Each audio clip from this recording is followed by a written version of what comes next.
नमस्कार, प्रणाम, सत श्री अकाल। वर्ण एवं जाति इस विषय पर समाज में हमेशा से भ्रांतियां रही हैं,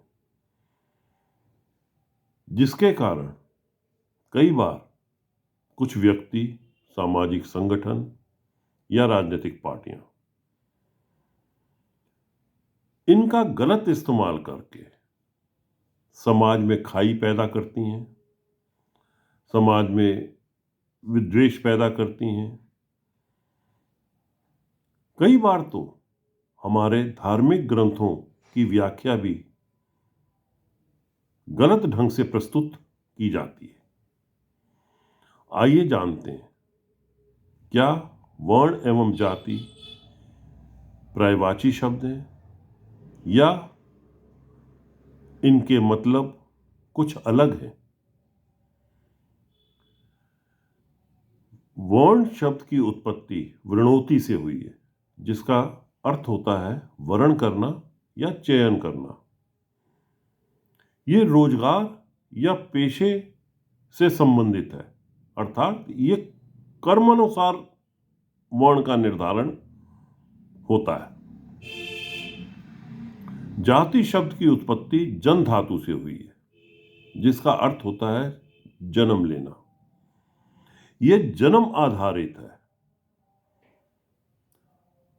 तो बेसिक डिफरेंस है कि वर्ण कर्मानुसार निर्धारित होता है और जाति जन्म से निर्धारित होती है। वर्ण कर्मानुसार निर्धारित होने के कारण लचीला है।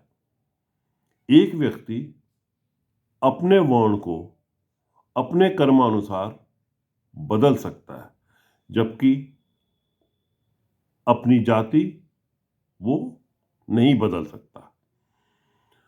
वर्ण व्यवस्था में 4 वर्ण बताए गए: ब्राह्मण, क्षत्रिय, वैश्य और शूद्र। इनके कर्मों की व्याख्या मैं यहां नहीं करूंगा, क्योंकि ये सर्वविदित हैं। इसी हिसाब से, इसी प्रकार जाति जन्म पे आधारित होने के कारण वो भी 4 किस्म की बताई गई हैं। उद्विज यानी जो धरती से उत्पन्न होते हैं, अंडज जो अंडे से उत्पन्न होते हैं, पिंडज जो स्तनधारी होते हैं, और ऊष्मज जो तापमान तथा भौगोलिक स्थिति के हिसाब से उत्पन्न होते हैं, यानी वायरस और बैक्टीरिया। देखिए, दोनों में बहुत फर्क है। अब हम आते हैं कि हमारे ग्रंथ हिंदू समाज में किस चीज को फॉलो करते हैं, वर्ण व्यवस्था या जाति व्यवस्था। जाति तो जन्म से हो गई, तो मनुष्य है, उसकी जाति एक ही जाति है जन्म के हिसाब से, और वो है मनुष्य की जाति। बाकी ब्राह्मण, क्षत्रिय, वैश्य और शूद्र कर्मानुसार वर्ण व्यवस्था में किया गया वर्गीकरण है। आइए मैं आपको आज सत्यार्थ प्रकाश को दिखाते हुए उसमें से आपको बताता हूं। यह सत्यार्थ प्रकाश स्वामी दयानंद, जो एक महान समाज सुधारक, वेदों के महान ज्ञाता, महर्षि, उनके द्वारा रचित है।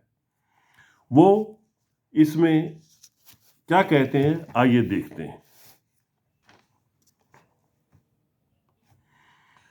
स्वामी दयानंद सत्यार्थ प्रकाश के 4थे समोल्लास में, यानी 4th चैप्टर में साफ कहते हैं कि गुण कर्मों की योग्यता से वर्णाश्रम को मैं मानता हूं। वो जन्म से वर्ण व्यवस्था के पक्षधर नहीं थे, और अपने सपोर्ट में, अपने कथन के सपोर्ट में वो वेदों का और मनुस्मृति का उदाहरण देते हैं। वो साफ कहते हैं कि रज वीर्य के योग से ब्राह्मण शरीर नहीं होता। वो कहते हैं पढ़ने लिखने से, वेदों के पठन पाठन से, ब्राह्मणों के हिसाब से यज्ञ करने से आदमी या मनुष्य ब्राह्मण होता है, ना कि रज और वीर्य के संयोग से। वो आगे लिखते हैं कि तुम 5-7 पीढ़ियों के वर्तमान को सनातन व्यवहार मानते हो और हम वेद तथा सृष्टि के आरंभ से आज पर्यंत की परंपरा मानते हैं। वो परंपरा क्या थी? कर्मानुसार वर्गीकरण वर्णों का। यजुर्वेद के 31वें अध्याय का 11वां मंत्र, जो अक्सर मैं देखा करता हूं कुछ व्यक्ति उद्धृत करते हैं, जिसमें उनके हिसाब से ब्राह्मण ईश्वर के मुख, क्षत्रिय बाहु, वैश्य उरु और शूद्र पगों से उत्पन्न हुआ है। जबकि स्वामी दयानंद, जो संस्कृत के प्रकांड विद्वान थे, वो कहते हैं कि ये अर्थ ही गलत है। वो लिखते हैं कि पुरुष, यहां पुरुष अर्थात निराकार व्यापक परमात्मा की अनुवृत्ति है। जब वह निराकार है, प्रभु निराकार है, तो उसके मुखादि अंग नहीं हो सकते।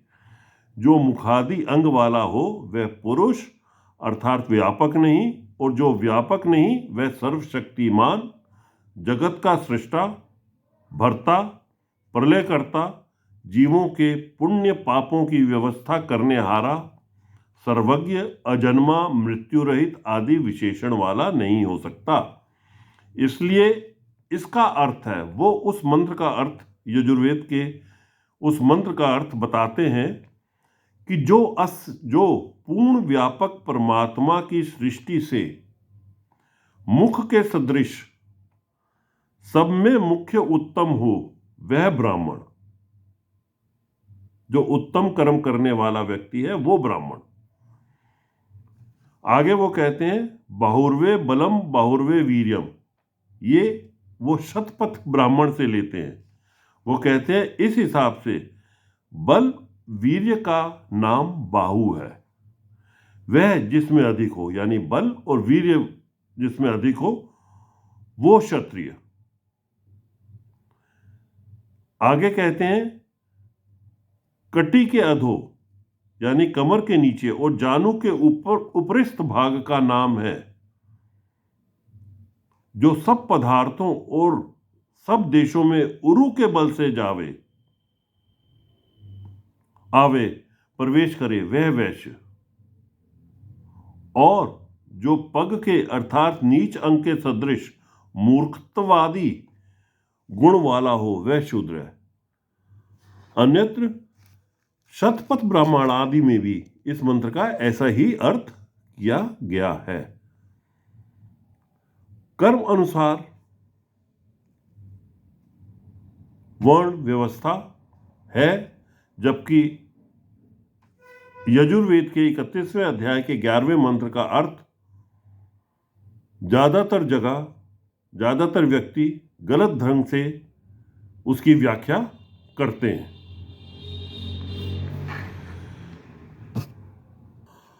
आगे वो मनुस्मृति का उदाहरण देते हैं, जिसमें कहा गया है, मेरी संस्कृत थोड़ी कमजोर है तो उसके लिए मैं माफी चाहूंगा। शूद्रो ब्राह्मणता नीति ब्राह्मणश्चति शूद्रताम, जो शूद्र कुल में उत्पन्न होके ब्राह्मण, क्षत्रिय और वैश्य के समान गुण कर्म स्वभाव वाला हो, वह शूद्र ब्राह्मण क्षत्रिय और वैश्य हो जाए। ये मनुस्मृति में कहा गया है। वैसे ही जो ब्राह्मण क्षत्रिय और वैश्य कुल में उत्पन्न हुआ हो और उसके गुण कर्म स्वभाव शूद्र के सदृश हो, तो वह शूद्र हो जाए। अर्थात मनुष्य अपने कर्म अनुसार अपने वर्ण में ऊपर की तरफ चढ़ सकता है सीढ़ी में, या नीचे गिर सकता है अगर उसके कर्म खराब है। अर्थात चारों वर्णों में जिस जिस वर्ण के सदृश जो जो पुरुष व स्त्री हो, वह वह उसी वर्ण में गिनी जाए। आगे फिर वो आप स्तंभ के एक सूत्र का उदाहरण देते हैं, जिसमें धर्मचर्या जघन्यो वर्ण पूर्वे पूर्व वर्ण माप्यते जाति परिव्रतो कहा गया है।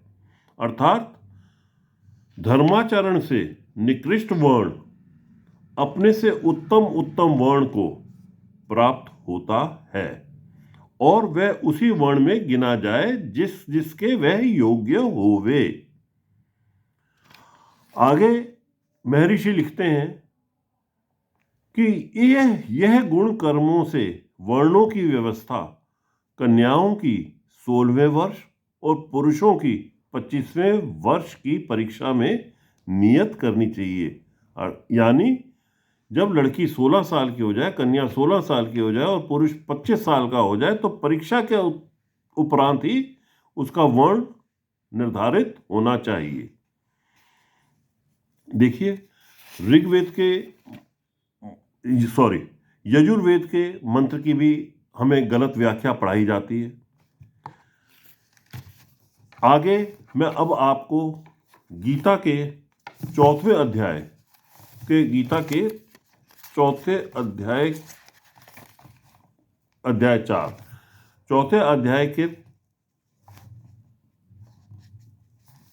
13वें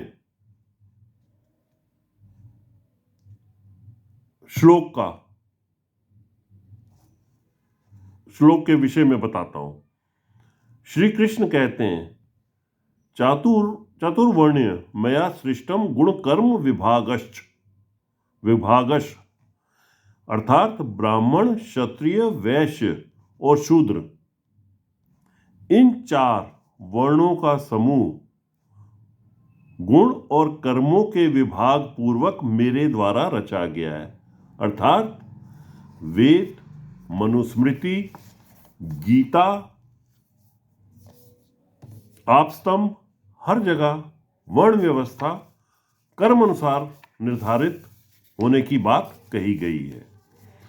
तो हमारे वैदिक धर्म में, हमारे हिंदू धर्म में कहीं भी मनुष्यों को जातियों में नहीं बांटा गया, क्योंकि मनुष्य की जाति सिर्फ एक है और वो है मनुष्य। हुआ क्या, महाभारत काल तक भी सब ठीक ठाक चल रहा था। महाभारत काल में वैदिक धर्म का पतन होना प्रारंभ हो चुका था। राजे महाराजे समाज आपस में विघटन की कगार पर खड़ा था। फिर महाभारत नामक महायुद्ध हुआ, जिसके कारण सामाजिक ताना बाना बुरी तरह से बिखर गया, टूट गया। उसके पश्चात कुछ व्यक्तियों द्वारा तरह तरह के मतांतर प्रयोग में लाए जाने लगे, अपने अपने स्वार्थवश, और मनुष्य हिंदू समाज को जातियों में, क्योंकि वो उनको सूट कर रहा था उस समय, वो जाति चाहे वो ब्राह्मण थी, चाहे क्षत्रिय थी, चाहे वैश्य थी, चाहे शूद्र थी, उन व्यक्तियों को सूट कर रही थी, तो उन्होंने उसको अपने हिसाब से जाति व्यवस्था को लागू कर दिया। मनुष्य का जन्म से ही उसकी जाति निर्धारण होने लगी, ब्राह्मण, वैश्य, शूद्र और क्षत्रिय। इसका फायदा आने वाले समय में बाहर से आने वाले आक्रमणकारियों, चाहे वो मुगल हो या कोई और, उन्होंने उठाया, और समाज में इस खाई को वो और चौड़ी करते चले गए ताकि उनके स्वार्थ सिद्ध हो सके। रही सही कसर अंग्रेजों के आने के बाद पूरी हो गई। समाज में खाइयां बढ़ती चली गई जाति के आधार पर। उनका तो असूल ही वो था, डिवाइड एंड रूल। यहां तक कि इसका इम्पैक्ट हमारे हिंदू समाज पर आज इस हद तक पड़ चुका कि हमारे संविधान में, आज़ादी के समय संविधान में जाति व्यवस्था को लागू करना पड़ा, उसके आधार पर आरक्षण देना पड़ा। ये जाति व्यवस्था समाज के लिए हितकर नहीं है। वेद, गीता, मनुस्मृति हमेशा से वर्ण व्यवस्था के पक्षधर रहे हैं। कर्मानुसार वर्ण व्यवस्था, जन्म के हिसाब से नहीं। और मुझे पूर्ण विश्वास है कि हिंदू समाज एक प्रगतिशील समाज होने के कारण पुनः अपनी वैदिक व्यवस्था की तरफ लौटेगा। वेदों पर, ग्रंथों पर आधारित कर्मानुसार वर्ण व्यवस्था को फॉलो करेगा, ताकि समाज, हिंदू समाज नित्य उन्नति के पथ पर अग्रसर हो। धन्यवाद।